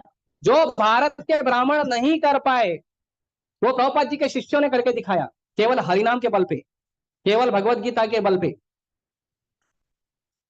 इसीलिए भेद नहीं करना है, सबको कृपा करना है, सबको आशीर्वाद देना है, लेकिन आशीर्वाद देने के लिए हमारे पास भी होना चाहिए। हमारे पास ही नहीं है, हमें ठन ठन गोपाला, दूसरे को क्या देंगे? इसीलिए महाप्रभु कहते हैं कि जन्म सार्थक करी कर परोपकार। अपना पहले जन्म सार्थक करो, पहले अपना भक्ति शुरू करो। जब तक अपना ही भक्ति नहीं शुरू करोगे, दूसरों को क्या भक्ति सिखाओगे? तो इसीलिए आप सभी भगवान का भक्ति करिए, हरे कृष्ण महामंत्र का जप करिए, भगवत गीता पढ़िए, मंदिर में जितना हो सके ज्यादा आने का प्रयास करिए, भगवान का सुंदर मंगल दर्शन लीजिए, भगवान को प्रणाम करिए, कीर्तन सुनिए, भागवत कथा सुनिए, ये जो ऐसी जो कथाएं होती है, भगवान की कृष्ण कथा होती है, उनको सुनिए। प्रसाद खाइए, नाचिए गाइए, और नाचते गाते भगवान के धाम चले जाइए। क्यों संसार में दुख सहना? लोगों को नाचने गाने के लिए बड़ी बड़ी पार्टियां करनी पड़ती है, लाखों लाखों रुपए फूंकने पड़ते हैं उसके अंदर एक पार्टी करने के लिए। किसी को नाचना, फ्री में आओ, हरे कृष्णा मंदिर नाचो, और शर्म की कोई टेंशन ही नहीं, सब नाच रहे, तुम भी नाचो। और आप नहीं नाचोगे तो आपको हाथ पकड़ के नचाएंगे। हमारा तो काम ही है, हम खुश है, सबको खुश देखना चाहते हैं।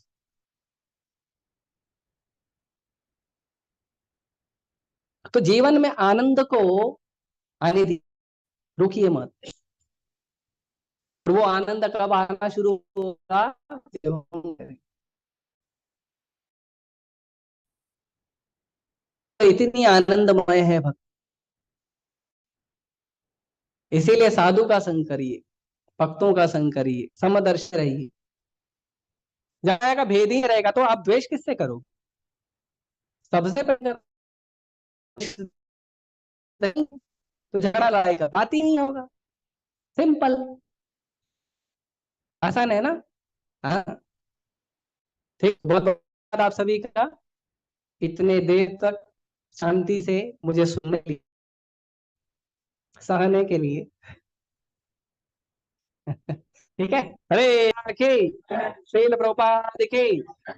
ठीक है, किसी का अगर कोई प्रश्न है या टिप्पणी है तो पूछ सकते हैं। यस प्रभु, बैठ कर पूछिए आराम से। आप भी लंबे हैं, आपकी आवाज भी बुलंद है, बोलिए। कि माँ के गर्भ में आत्मा कभी प्रवेश करती है, मतलब उसको 9 महीने तक रहना पड़ता है, जब भी जन्म होता है तभी आत्मा गर्भ में प्रवेश करती है। हाँ, बहुत अच्छा प्रश्न है, श्रीमद् भागवतम 5वें स्कंद का प्रश्न है। तो जब स्त्री पुरुष मिलते हैं या जब माता पिता मिलते हैं तो उनके संयोग के समय ही आत्मा जो है प्रवेश करती है माँ के गर्भ। और पहले पहले दिन में आत्मा जो होती है वो शरीर धारण करती है, और उसका साइज होता है मटर के दाने इतना। लेकिन आत्मा को मटर के दाने इतना से लेकर पूरा शरीर प्राप्त करने तक का जो समय है वो 9 महीना होता है। लेकिन फिर भी भगवान की बड़ी दया है, भगवान की बड़ी कृपा है, क्योंकि जब शरीर खुलता है तो शरीर में दर्द होता है, और आत्मा के पास अगर उस समय चेतना होगी तो मटर के दाने से लेकर 9 महीने तक वो केवल दर्द में कराहेगा, दर्द में रहेगा। तो इसीलिए भगवान की कृपा होती है कि वो पहले दिन से लेकर 7 महीने तक भगवान उसको चेतना ही नहीं देते, वो सुप्त अवस्था में पड़ा रहता है, केवल शरीर बढ़ते रहता है, शरीर आकार प्रकार लेते रहता है। 7वें महीने में भगवान उसको चेतना देते हैं। तो 7वें महीने से 9वें महीने तक उसको पता चलता है कि मैं कहाँ पड़ा हूं। सुनना चाहेंगे? बड़ा कठोर है, सुनना है तो बताओ, नहीं तो रोक दूंगा।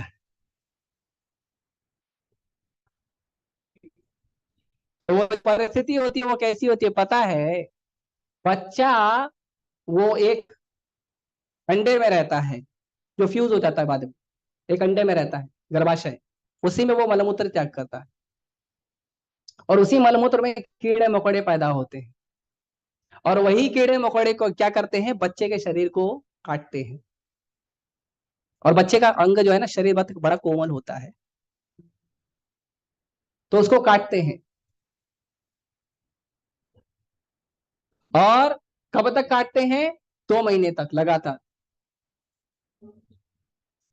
हाँ, उठा के कर, बैग के अंदर है क्या? छोड़ दो। वो 2 महीने तक,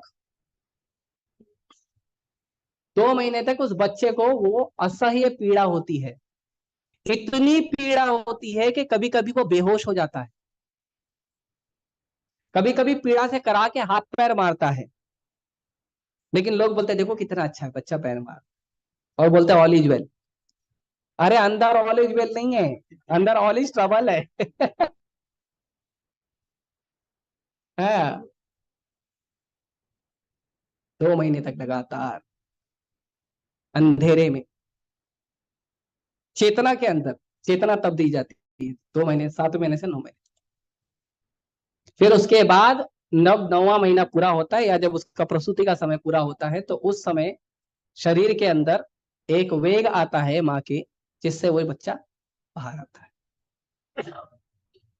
ठीक है, और किसी का कोई प्रश्न?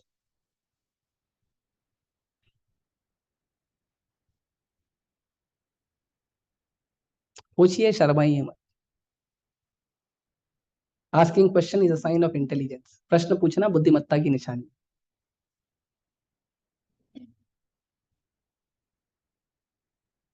इसको बुद्धिमान बनना है।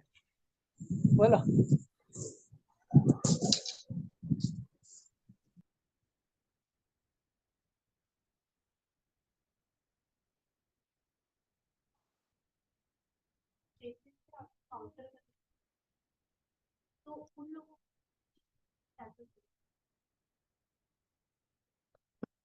इनका प्रश्न है कि जो लोग भगवान के भक्त नहीं होते हैं, भौतिक संसार में लिप्त हैं, उनको लगता है कि भक्त पागल है।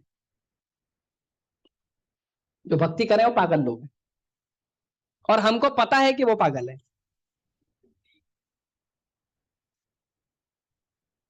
उनको केवल लगा है हम पागल, लेकिन हम तो कंफर्म है कि वो पागल है।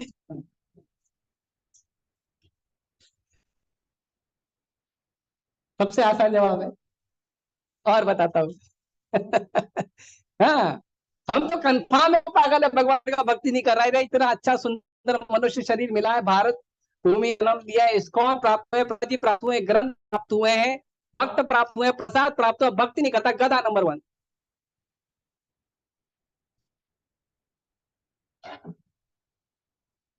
है ना?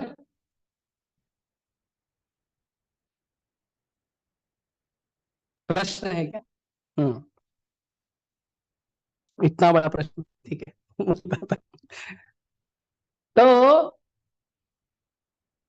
प्रभुपाद जी ने लिखा था, एक आर्टिकल लिखा था, हु इज क्रेजी, कौन पागल है। इंटरनेट पे ढूंढ लेना, मिल जाएगा। तो जो लोग ऐसा प्रश्न पूछते हैं, उनको जवाब देने का सबसे आसान तरीका है, आप रोज प्रभुपाद जी का एक लेक्चर सुनिए और भगवत गीता को रोज कम से कम 10 मिनट पढ़िए, और प्रयास करिए ऐसी कथाएं जो आयोजित होती है उसमें आया करो रेगुलर।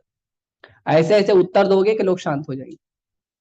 जैसे मुझे पूछा कि तुम तो ब्रह्मचार्य, माँ बाप का सेवा कौन करेगा, तो मैं तुरंत उसको पूछा, तुरंत क्वेश्चन। एक आदमी दिखाओ ब्रह्मचारी जो माँ बाप को भेजा हो वृद्धाश्रम में। एक व्यक्ति दिखाओ, एक भक्त दिखाओ जिसने अपने बच्चे को भेजा है अनाथ आश्रम में। दया है ना? जो दूसरे के माँ बाप पे दया दिखाता, जो दूसरों के बच्चों पे दया दिखाता, वो कैसे निर्दयी हो सकता है? ऐसा उत्तर दे सकते हैं आप फटाफट? कोई प्रश्न पूछे तुरंत उत्तर दो। ठीक है, इसके लिए, क्योंकि प्रभुपाद जी जो हैं, उन्होंने उनके लेक्चर्स में, उनके ज्ञान में लॉजिक बहुत सारा है। लॉजिक से भी प्रभुपाद जी ने कहा है, और बड़े प्रेम से, सम्मान से लोगों को बताते हैं। लोगों का हम निंदा नहीं करते हैं, लोगों का उपहास नहीं करते। जैसे वो लोग हमारा मजाक उड़ाने के लिए बोलते हैं, लेकिन हमारा उत्तर ऐसा होता है, उसको सम्मान भी मिल जाता है, उत्तर भी मिल जाता है, मुंह भी बंद हो जाता है। उसके लिए आप लोग प्रयास करिए, रेगुलर प्रभुपाद जी को सुनिए, रेगुलर ग्रंथों को पढ़िए। कोई shortcut and hard and fast तरीका किसी चीज का नहीं होता। शॉर्टकट जो होता है वो हमारे जीवन का दुख होता है, और कुछ नहीं होता। जितने लोग शॉर्टकट मारते हैं, बाद में लॉन्ग कट में ही फंसना पड़ता है। ठीक है, एक ऑनलाइन क्वेश्चन आया है। लास्ट ट्यूसडे नीलांबर प्रभु जी के लेक्चर में मुझे कुछ समझ नहीं आया। ये कि प्रभु जी ने कहा गर्ल्स को जॉब करना इतना नेसेसरी नहीं है, पर प्रभु जी आजकल तो वुमेन्स को रिस्पेक्ट नहीं देते। बोलते हैं पूरा दिन घर पे बैठी है, बाहर जा, 2 पैसे कमा कमा के ला, सोसाइटी में रिस्पेक्ट होगी। प्रभु जी मैंने ये यहाँ तक सुना है कि कोई कोई कहता है कि क्यों पैदा हुए हो, कुछ फायदा नहीं तुम्हारा, किसी काम से नहीं हो, प्रभु जी करना चाहिए या नहीं?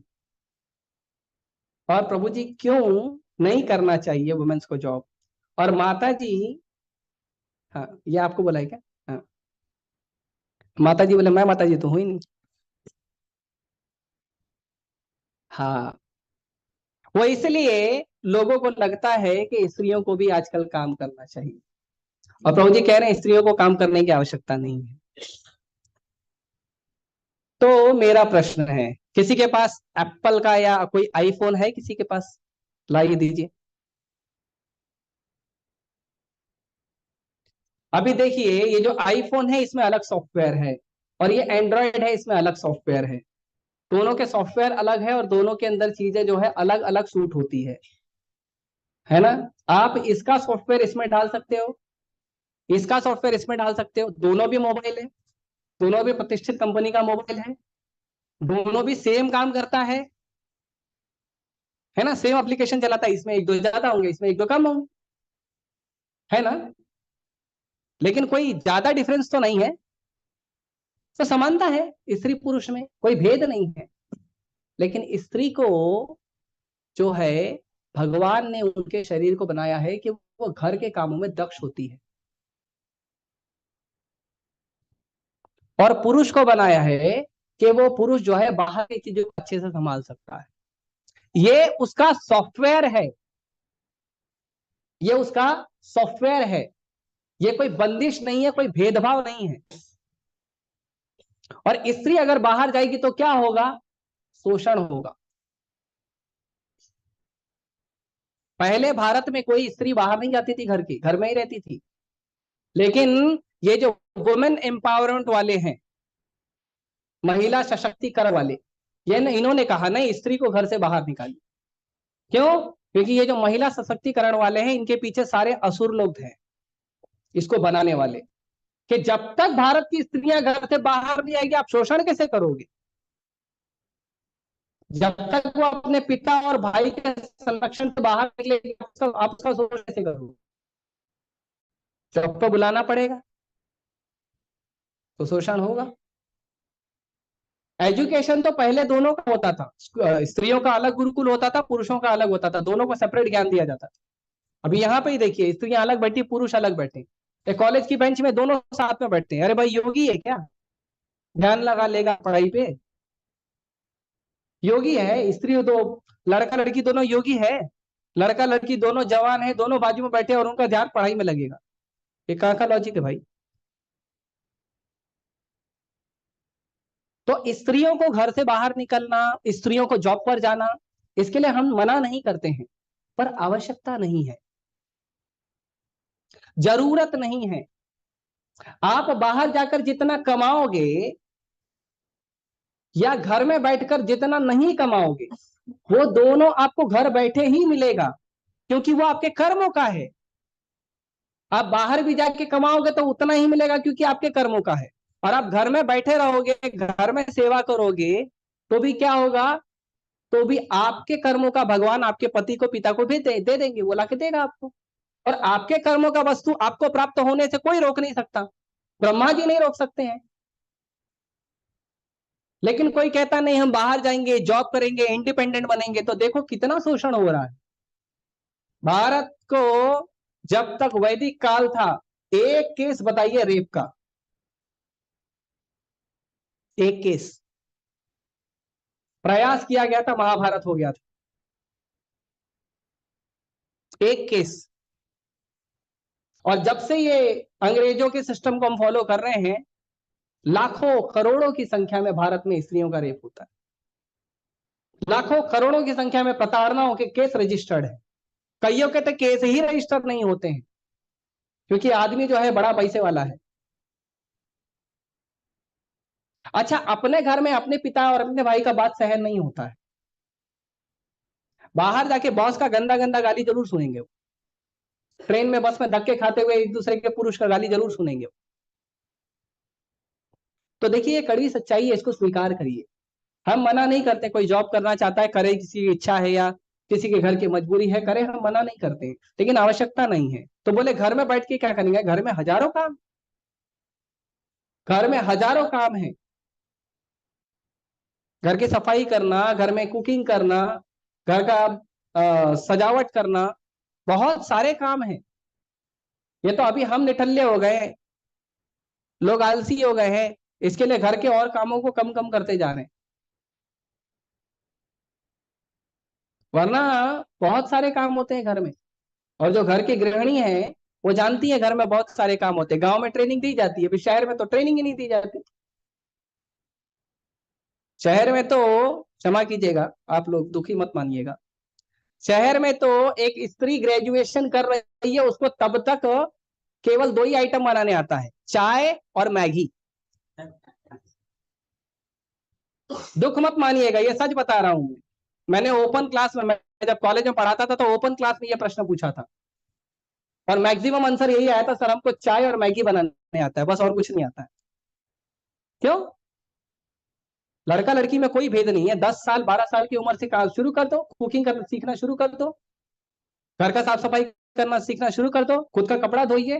क्यों माँ बाप पे आश्रित रहते हो खुद का कपड़ा धोने के लिए? खुद का कपड़ा धोना, खुद का कपड़ा प्रेस करना, हजारों काम है और दोनों को सिखाना है। ऐसा नहीं लड़की को सिखाना लड़के को नहीं, दोनों को सिखाइए। पूरा दिन घर में इंगेज रहेंगे और पूरा दिन घर में कुछ ना कुछ काम लगा रहेगा ना, लड़ाई नहीं करेंगे वो लोग। अभी तो एक दूसरे का बाल पकड़ के भाई बहन लड़ाई करते हैं और फिर बाद में जोर से आवाज लगती, मम्मी बचाओ। दोनों में से किसी एक का आता है जो भारी पड़ जाता है। ये परिस्थिति है, घर में हजारों काम है और ये वैदिक ट्रेनिंग है। 10 साल 12 साल की उम्र हो गई, लड़का लड़की को दोनों को सिखाओ, अपना कपड़ा धो, अपना कुकिंग करो, घर का सफाई करो, घर को श्रृंगार करो, मंदिर का श्रृंगार करो, भगवान का पूजा करो, भक्ति करो, करताल सीखो, मृदंग सीखो, सिलाई पुराई सीखो, ऊन का जो काम बनाना है वो सीखो। कौन बोलता है घर में निठल्ला बैठना है? आप मुझे अपने घर में बुलाइए, देखिए 24 घंटे में कितने काम करके दिखाता हूँ। ट्रेनिंग मिला है भगवान की कृपा से हमारे मंदिर में, ब्रह्मचारियों को ऐसा ट्रेनिंग दिया जाता है। 24 घंटा घर में रहूंगा लेकिन 1 मिनट फ्री नहीं रहूंगा, इसकी गारंटी देता हूं। तो ये प्रश्न ही नहीं उठता कि घर में बैठे रहते कुछ काम नहीं करते। काम बहुत है, हम सोचते नहीं है, दिमाग तो बंद हो गया है ना अंग्रेजी पढ़ाई करके, क्या कर। और दोनों को देना चाहिए ट्रेनिंग, ऐसा नहीं कि केवल माताओं को देना, लड़कियों को देना है, नहीं लड़कों को भी ट्रेनिंग दो। नहीं तो क्या हो रहा है, गांव से लड़के लोग आते हैं मुंबई में जॉब करने के लिए और मुंबई में क्या करते हैं, अभी कुकिंग तो आता नहीं, ढाबे पे खाते हैं, होटल में खाते हैं, पेट खराब करते हैं, शरीर खराब करते हैं। ट्रेनिंग रहेगा तो अपना खुद बना के खाएगा ना, अच्छा स्वादिष्ट खाना।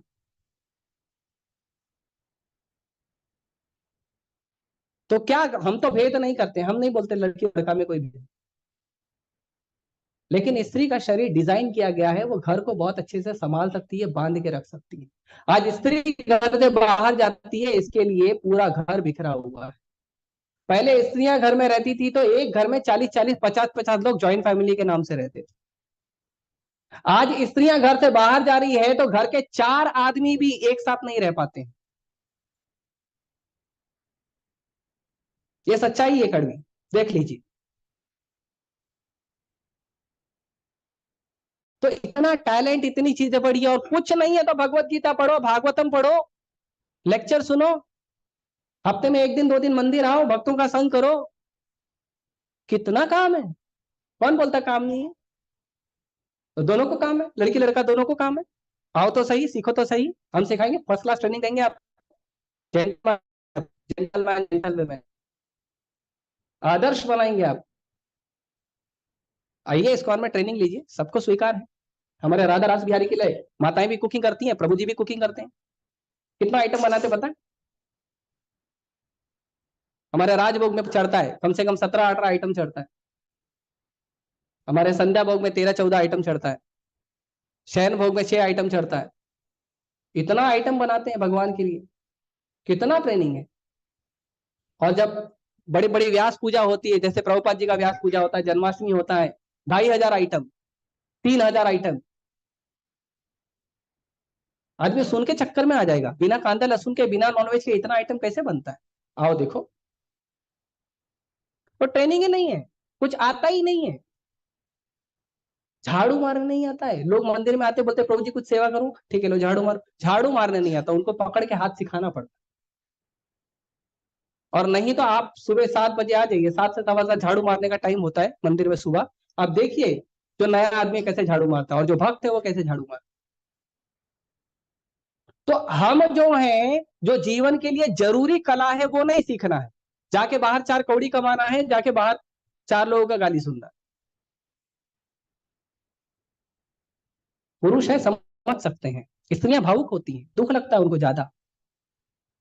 अब बाहर जाके दुख मनाओगे, फिर सरकार को नियम बनाने पड़ते हैं कई सारे। घर को नियम बनाने पड़ते हैं, हॉस्पिटल के, पुलिस स्टेशन के चक्कर काटने पड़ते हैं।